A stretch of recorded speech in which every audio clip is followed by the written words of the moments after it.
Karachi defence में बंगले पर डकैती, शहरी का शिकवा, टैक्स देते हैं मगर तहफ़्फ़ुज़ नहीं।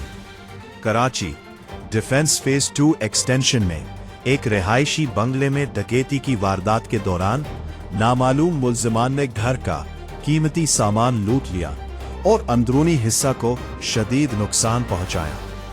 मुतासरा शहरी कुर्बान अली खान के मुताबिक वो बाकायदगी से टैक्स अदा करते हैं, ताहम इसके बावजूद उन्हें मुनासिब सिक्योरिटी फराहम नहीं की जा रही। उन्होंने तशवीश का इजहार करते हुए कहा कि उनके बेटे जो बैरून मुल्क आला तालीम हासिल करके वतन वापस आकर कारोबार शुरू करना चाहते थे, मौजूदा हालात में खुद को गैर महफूज महसूस कर रहे हैं।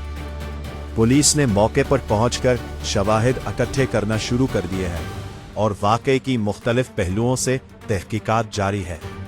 हुक्काम का कहना है कि मुल्ज़िमान की शनाख्त और गिरफ्तारी के लिए इक़दामात किए जा रहे हैं।